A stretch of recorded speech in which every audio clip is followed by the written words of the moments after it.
Assalamualaikum warahmatullahi wabarakatuh. Halo teman-teman, perkenalkan nama saya Juliati dengan NIM A1G1 25140 dari kelas 2D. Pada video ini saya akan menceritakan pengalaman belajar yang saya peroleh selama mengikuti mata kuliah perkembangan peserta didik yang diajarkan oleh Bapak Dewa Made Andikayana SPD MPD.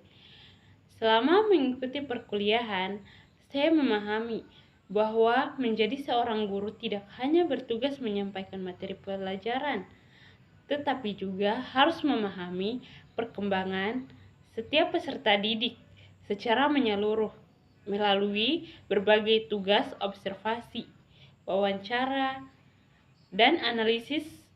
Saya belajar bahwa setiap anak memiliki karakter, kemampuan, kebutuhan, serta cara belajar yang berbeda. Pengalaman belajar pertama adalah ketika melakukan observasi terhadap seorang peserta didik kelas 3 SD bernama Aisyah. Dari hasil observasi tersebut, saya belajar mengenai perkembangan anak dari aspek afektif, kognitif, dan psikomotorik. Pada aspek afektif, Aisyah menunjukkan sikap yang sangat baik. Ia ramah, sopan, disiplin, bertanggung jawab, aktif mengikuti pembelajaran, dan menghormati guru maupun teman-temannya. Dari sini, saya memahami bahwa perkembangan sikap dan karakter merupakan fondasi penting dalam proses belajar anak. Pada aspek kognitif, Aisyah memiliki kemampuan menghafal, berhitung, memahami materi, dan berpikir logis dengan baik. Hal ini menunjukkan bahwa kemampuan berpikir anak dapat berkembang secara optimal apabila mendapatkan dukungan dari keluarga maupun sekolah.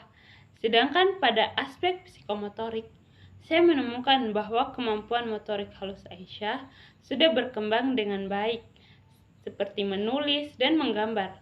Namun kemampuan motorik kasarnya masih perlu ditingkatkan melalui aktivitas fisik yang menyenangkan. Dari pengalaman ini, saya belajar bahwa perkembangan anak tidak selalu seimbang pada setiap aspek, sehingga guru harus mampu memberikan pendampingan sesuai kebutuhan masing-masing peserta didik. Pengalaman belajar berikutnya adalah ketika mengamati siswa menggunakan gadget terhadap perkembangan peserta didik. Dari hasil wawancara, saya menemukan bahwa penggunaan YouTube selama kurang lebih 1 jam setiap hari memberikan manfaat bagi perkembangan kognitif anak.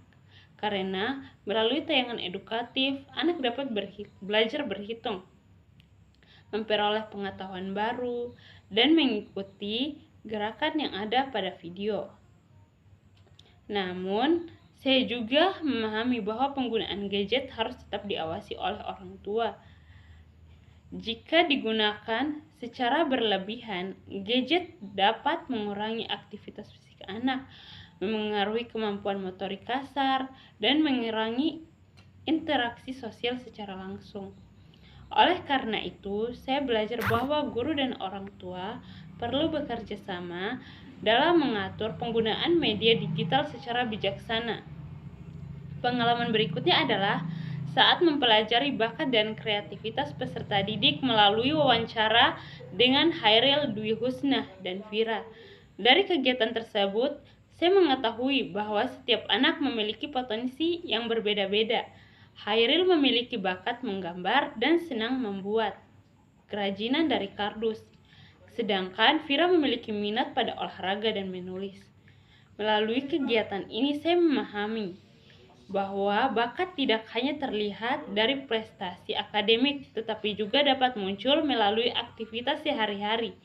Saya juga belajar bahwa guru memiliki peran penting dalam mengenali, memberikan kesempatan, serta mengembangkan bakat dan kreativitas agar peserta didik memiliki potensi mereka dengan berkembang secara maksimal.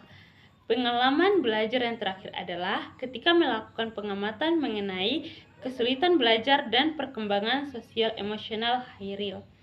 Saya menemukan bahwa Hairil mengalami kesulitan pada mata pelajaran PJSK atau PJOK. masih merasa kurang percaya diri ketika berbicara di depan kelas, dan terkadang merasa sedih ketika diganggu oleh temannya. Walaupun demikian, Hairil tetap memiliki semangat belajar yang baik. Ia bertanya apabila belum memahami materi dan mendapatkan dukungan orang tua serta teman-temannya. Dari pengalaman ini saya memahami bahwa kesulitan belajar tidak hanya berkaitan dengan kemampuan akademik, tetapi juga dipengaruhi oleh kondisi emosional, rasa percaya diri, serta lingkungan belajar anak. Selama mengikuti mata kuliah perkembangan peserta didik, saya memperoleh banyak pengalaman yang sangat bermanfaat. Saya belajar bahwa setiap peserta didik memiliki karakteristik, kemampuan, bakat, serta kebutuhan yang berbeda. Oleh karena itu, sebagai calon guru, saya harus mampu memahami perkembangan peserta didik secara menyeluruh, memberikan pembelajaran yang sesuai dengan kebutuhan mereka, serta bekerja sama dengan orang tua agar perkembangan anak dapat berlangsung secara optimal. Mata kuliah ini juga mengajarkan saya untuk lebih peka, sabar, dan penuh empati dalam menghadapi berbagai karakter peserta didik. Saya menyadari bahwa keberhasilan seorang guru bukan hanya dilihat dari kemampuan mengajar, tetapi juga dari kemampuan memahami dan mendampingi perkembangan setiap anak. Dengan demikian, pengalaman belajar yang dapat saya sampaikan setelah mengikuti mata kuliah perkembangan peserta didik bersama Bapak Dewa Made Andikayana SPD MPD. Terima kasih atas ilmu, bimbingan, dan pengalaman belajar yang telah diberikan.